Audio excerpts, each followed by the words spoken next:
¿Habrá consecuencias? Don Giovanni Olmos, ¿usted qué piensa? Buenos días, bienvenido a Radiografía, hombre, primero que nada. Buenos días a todos de nuevo, a todos mis amigos de Radiografía, Hugo, Félix, placer estar aquí esta mañana. ¿Habrá consecuencias? Bueno, según la ley sí debe haber. El problema es que queda en estado gaseoso, quizá en estado de lluvia ácida, y que no se concretan los resultados que espera la ley en cuanto a la aplicación o no de la normativa correspondiente, ¿no? Y eso es importante que se diga, ¿no? Yo me acuerdo que en la época de otro contralor, en el gobierno del señor Varela, llegaron los auditores de la Contraloría y qué sé yo, toda la bataola. Ahora, la Contraloría fue después que se acabó el matrimonio que había allí entre el gobierno y la oposición. ¿Verdad? Llegó y al final, ¿qué pasó? Nada. Es como cuando le dicen a los educadores, si te vas a paro, no te pago. Y terminan pagándole. Acá pasó nada. El tema es que en este estadio podemos seguirnos dando el lujo de que no pase nada con estos auditores que ahora llegaron. Bueno, mire, yo creo que aquí en Panamá ya tenemos que empezar a hablar de denegación de justicia, que en otros países ya hasta es delito, de que las personas no reciban respuesta. A favor o en contra tenemos que recibir algún grado de respuesta de estas autoridades que realizan estos, parece como un inicio todo no simbólico, pero que queda en eso, y también es necesario que la gente esté informada de cuál es el resultado de esa auditoría y que es importante que entonces el Ministerio Público actúe. Tuvimos 5 años vedados para que el Ministerio Público actuara en función de las irregularidades y que había un nivel de discrecionalidad a cargo de una autoridad para decir si había o no lesión patrimonial. Entonces, todas esas cosas van enseñando, doctor, que aquí en Panamá, aquí hay, la ley se maneja según la medida de las autoridades que están en el gobierno. Entonces, yo creo que, como bien dice Hugo, ¿cuál va a ser la consecuencia? Pero la primera consecuencia inmediata es que ese informe sea transparente y salga a la luz pública para que podamos conocer el alcance. ¿Cuál es el alcance de esa auditoría? Y que no solamente quede en publicidad, ¿no? Sino que quede también en resultados concretos. Y había mucha expectativa desde que se supo que la Contraloría iba a enviar a sus auditores a la Asamblea Nacional, porque recuerdo que los medios de comunicación estuvimos apostados hace algunos años cuando Federico Humbert llegó con su equipo de auditores al órgano legislativo, no pudieron ingresar a hacer las auditorías más. La Asamblea, la entonces Asamblea Nacional de ese momento, presentó recursos ante la Corte Suprema de Justicia para impedir los auditos de las planillas. Ahora, con esta nueva asamblea, los auditores pudieron ingresar a los edificios, hacer la notificación y a partir del día lunes iniciar el proceso de auditoría.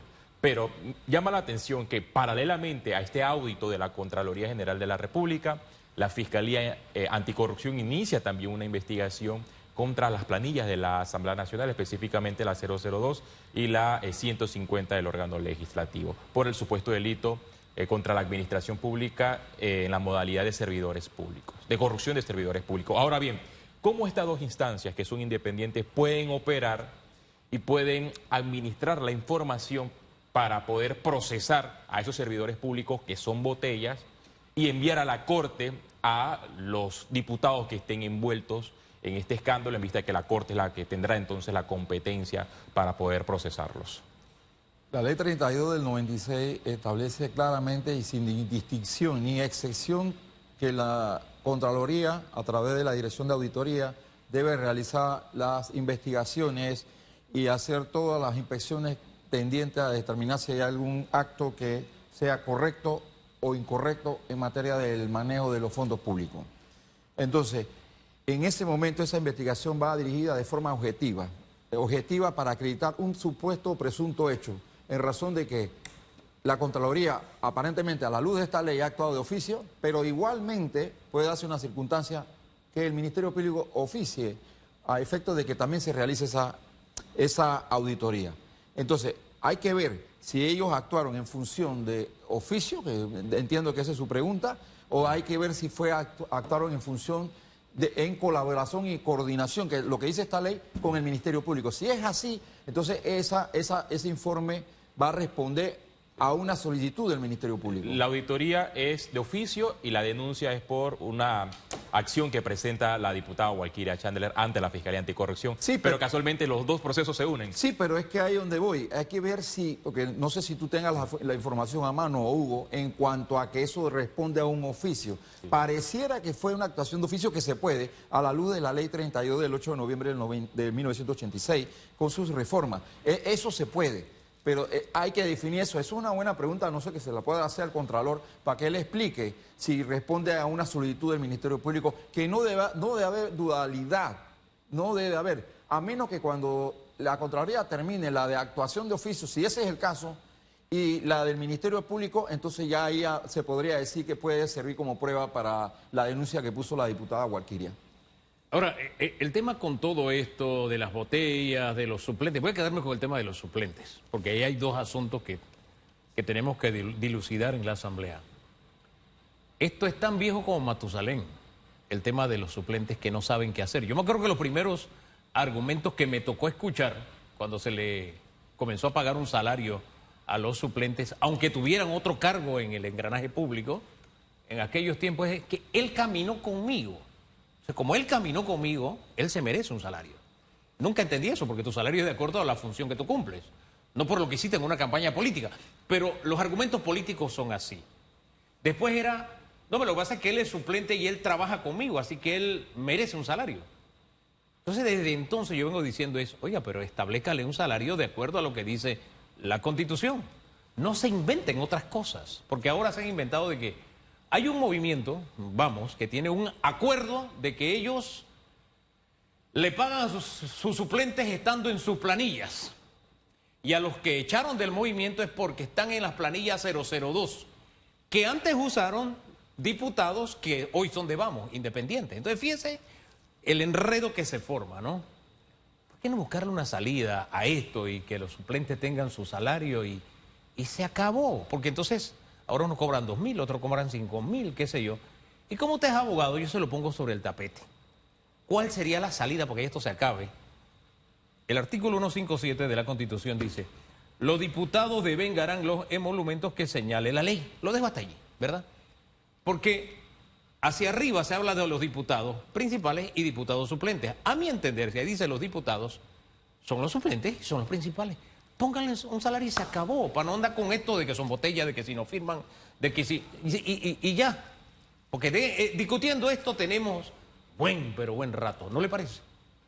Hugo, la interpretación constitucional que ha hecho la Corte, porque no lo decimos ni nosotros tres, sí, sino la Corte, es clara. Creo que fue un fallo del 2017. Correcto. Y anteriormente bajo la ponencia del magistrado César Quintero, mi profesor de Derecho Constitucional. Y hace alusión a lo siguiente, son funcionarios que podemos decirlo al buen panameño, son funcionarios accidentales. Porque si tú llegas a un acuerdo en campaña, porque son políticos, los diputados suplentes son políticos, y al ser políticos, tú no puedes llegar a un acuerdo que viole la Constitución y la ley. No se puede. Porque la ley regula esas actividades. Y hay fallos de la Corte que también la regula. Exacto. Y la Corte, ante estos actos dirimentes, entonces la Corte interpreta, sí, tal cual como tú lo has mencionado, el precepto de la Carta Magna 157 de la Constitución, señala que estos funcionarios no pueden ser nombrados ni recibir ningún tipo de salario. Eso lo dice el 56. Y lo dijo la Corte. Sí. Y incluso la Corte, en cierta manera, hace como una especie de sermón en esa materia, señalando y direccionando de esa fecha. Que ve acá, si tú eres suplente, tú vas a ocupar ese cargo. Y cuando tú ocupes ese cargo, como ocurre en otros órganos del Estado, tú vas a recibir ese emolumento en razón de esa labor o función pública. Y además de eso, la misma Corte ha advertido en ese fallo que obviamente un funcionario de esa categoría como suplente no puede recibir ningún salario usando ninguna ficción jurídica o ningún otro tipo de contrato administrativo que ampare ese acuerdo de ayuda o ese acuerdo de colaboración. Es decir, los diputados suplentes tienen que ahora en adelante entender, por favor, de que esos son cargos accidentales, por decirlo de una manera. Su función únicamente entra. Y yo se lo voy a decir, cuando yo fungí como fiscal y me ponían en cierto cargo y a veces me ponían ad honorem. Era como un suplente.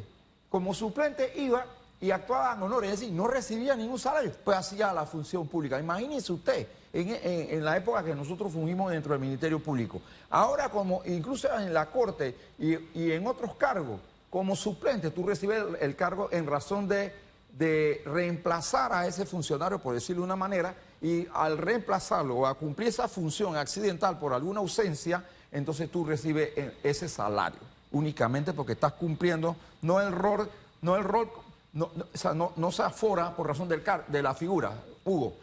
Si es en razón, según la interpretación mía, que puede estar equivocado, es en razón a esa función pública que tú ejerces. Ahora, de todo lo que me dijo me quedo con esto. Ningún acuerdo está por encima de la Constitución y ahí le comenté, y fallos de la Corte.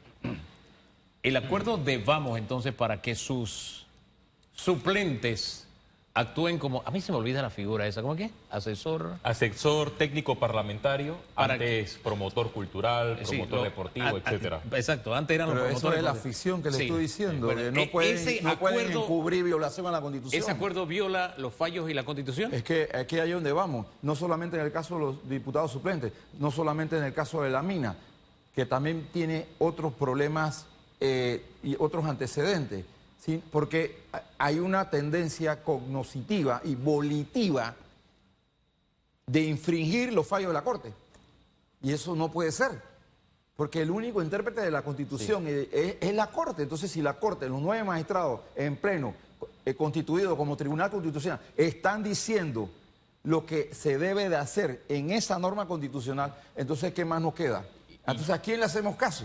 ¿A quién le hacemos caso entonces? Entonces, si hay un precepto constitucional y hay una jurisprudencia de la Corte que te está diciendo a ti como servidor público, porque ese servidor público tiene que cumplir la ley, principio de legalidad, principio de legalidad. Ese principio de legalidad tienen que saberlo todos los funcionarios públicos, tienen que leer la Constitución y el manual de procedimiento de cada funcionario. Entonces, en ese manual, tú no puedes violar la Constitución, ahí está claro. Entonces, también tienen que analizar los fallos de la Corte. Y los fallos de la Corte son claros, elocuentes, entendibles en esa materia. Entonces, ya veo gradualmente, progresivamente, según cada gobierno, este interés de desconocer, de ignorar de manera convidente lo que ya ha dicho la Corte. Entonces, ¿ante quién acudimos entonces? Si para nosotros el único intérprete, bueno, cada cual puede interpretar la Constitución, pero el intérprete jurisdicente de la Constitución es el Pleno de la Corte Suprema de Justicia. Y este fallo está claro, este fallo de la Corte Suprema de Justicia de 2017 es sumamente magistral y todos los partidos o movimientos, porque sí hay más de 50 diputados, pero que incluyen todas las bancadas y facciones del órgano legislativo, le han dado la vuelta al fallo de la Corte y se están burlando de la Corte Suprema de Justicia. No, porque dicen que el suplente sí necesita un salario, pero que sí puede estar contratado en el despacho del diputado, pero no puede estar contratado en la 002, cuando el fallo de la Corte, y lo leo para que quede totalmente claro, dice lo siguiente: lo anterior reafirma que el diputado y su suplente no pueden, y lo pone la Corte Suprema de Justicia en negrita, no pueden ejercer de forma paralela o simultánea la función legislativa para el cual fueron electos, pues tal como se lo ha establecido la Carta Magna, la función legislativa del Estado está a cargo de la corporación denominada Asamblea Nacional, conformada por los 71 diputados. Y agrega a la Corte Suprema: por ello, el artículo 157, que hace referencia a Hugo Famanía, al referirse a la remuneración por el ejercicio de la función legislativa, solo hace mención a los diputados y no incluye a los suplentes. Pues debe entenderse que estos últimos solo tendrán derecho a la remuneración asignada a los diputados cuando los reemplacen en su falta. Más claro que el agua. Yo le quiero dar las gracias. Y eso es lo que falta en este país, el aceptar estoy equivocado o aceptar que la posibilidad de que otra persona tenga la razón. Yo le buscaba el 157 como una salida salomónica. Pero es que ya el fallo esa parte del fallo no me la conocía. Gracias por darme luces. Entonces, ¿cuál es la función del diputado suplente? Tal vez no caiga bien la figura, pero alguien decía respecto al vicealcalde, un alcalde que decía que el vicealcalde era una llanta de repuesto. ¿Usted se acuerda? Correcto. Tal vez la analogía suene fea, pero el suplente, acá el diputado suplente también es una llanta de repuesto y se le paga cuando se use como llanta de repuesto. Es lo que dice la Corte Suprema, a mi entender. Hoy yo estoy equivocado. No estás equivocado, Hugo. Muy atinado lo que acaba de leer. No, mire, el mándeme futuro la abogado captura de pantalla de ese Félix. fallo, por favor. Sí, ahí está claro. Y creo que está tan negrilla, como dijo, negrita, Sí. ahí lo dijo ahí bien Félix. Y en verdad es la interpretación literal, entendible. Porque hay que aclarar algo de don Hugo y Félix. Mire, aquí hay un tema donde los fallos de la Corte, que a veces son muy técnicos en cuanto a su lenguaje, lingüística, jurídica, pero hay fallos que la forma como lo pronuncian son muy claros y muy entendibles. Está en bolitas y palitos para que todo lo entendamos. Para que todo, y esa es la función judicial también. Esa es parte de la función jurisdiccional. Ahora, le voy a hacer una pregunta, aparte del ser abogado que es usted, al animal político, para usar la frase de Aristóteles. Él decía que todos éramos animales políticos. Bien. Y esto no significa que tengamos nada en contra de Vamos, sino todo lo contrario, como decía Tres Patines. Vamos se convirtió en una bocanada de aire fresco en la política y una luz de esperanza de que las cosas podían cambiar. Pero ahora con esta práctica, que no la tienen todos, sino 15 de los 20 diputados de Vamos, que tienen a sus suplentes en su planilla como, ¿cómo es que se llama? Asistente Técnico parlamentario. técnico parlamentario, ¿verdad? No lo tienen como suplente, que para eso fueron electos, sino como asistente técnico parlamentario. Nos dicen que, bueno, ellos firmaron un acuerdo y como hay un acuerdo, ellos, basados en ese acuerdo, los nombraron. ¿Qué mensaje le enviaría a usted como para que no se tome que esto es en contra de Vamos, que están ahora que no quieren ni hablarle a Félix? ¿Qué mensaje le enviaría a usted como político que bajo ese mismo argumento el PRD dijera, es que yo los míos nombrados porque yo firmé un acuerdo con mi suplente para que él estuviera acá en mi planilla? O que lo hicieran lo de otros partidos tradicionales como el panameñismo, qué sé yo.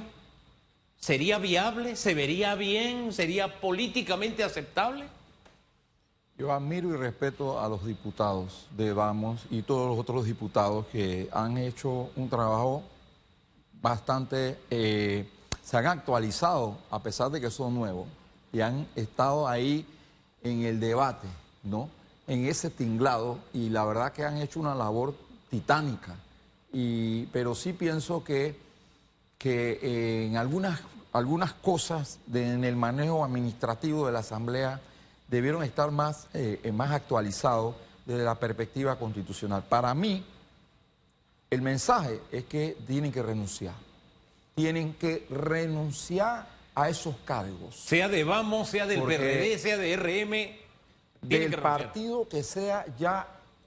hay que categorizar y elevar el fallo del 2017, hacerlo como lo acaba de hacer Félix, hacer una educación constitucional del fallo, una proclama, Hugo y Félix, una proclama de aquellos conceptos de la motivación de los fallos, que después viene la parte resolutiva, y esa motivación llevarla al público.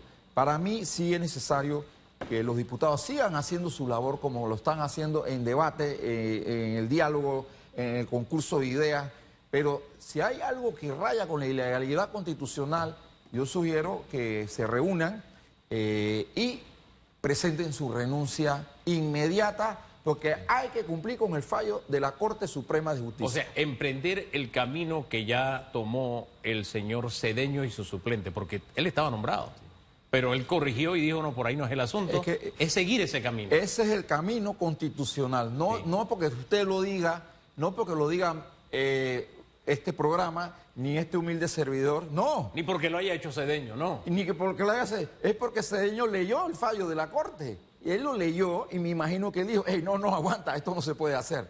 Porque nosotros los particulares podemos hacer todo lo que queramos hacer, siempre y cuando no viole la ley. Pero el funcionario público sí tiene una camisa de fuerza legal, que es la que no puede hacer, tiene que actuar según lo que dice la ley. Entonces, el fallo de la Corte lo que hace es que restringe la discrecionalidad. Ajá. Al restringir la discrecionalidad de estos acuerdos privados políticos, entonces tú cuando entras al cargo tú tienes que ya informarte de lo que dice la ley, lo que dijo la Corte y decir, oye, brother, yo no te puedo poner aquí en ningún cargo de la Asamblea, porque es que no puede ocupar ningún cargo de la Asamblea. Al no poder ocupar ningún cargo de la Asamblea, en razón del fallo de la Corte, no lo digo yo, entonces pienso que estos diputados deben de reflexionar, seguir en su lucha por mejorar el país, por ese camino correcto y que, bueno, renuncien al cargo respectivo. Oiga, en una sábana blanca es donde más se ven las manchas. Tal vez por eso gran parte de las críticas han ido hacia Vamos, porque de alguna forma los partidos tradicionales pues siempre llegan a esos acuerdos, a esos entendimientos al margen de la ley. Y a la gente le está incomodando, doliendo más lo de Vamos. El hacer estos análisis no implica, por ejemplo, en este caso, que Félix, usted como diputado de Vamos ahora no le quiera dar entrevista, porque ahora dice, llega y me contaba usted que llega, es como si fuera un repelente, salen huyendo y se esconden. No, Se esconden como el cangrejo. todo lo contrario. Es que ese es el efecto. Porque el que más te ayuda y te aprecia es el que te da el buen consejo. Y el buen consejo es, respete las leyes, respete la Constitución, respete los fallos de la Corte. Ese es el buen consejo. El que no lo quiere va a decir, hombre, dale, que aquí hay una salida, vamos, que tú lo puedes meter aquí, vale, que lo puedes hacer allá, juega vivo, aquí se puede. No, el que lo aprecia le da consejos como los que se le están poniendo hoy sobre la mesa. Gracias, señor Giovanni, don Placer. Giovanni. Vamos a la pausa. Regresamos en segundos.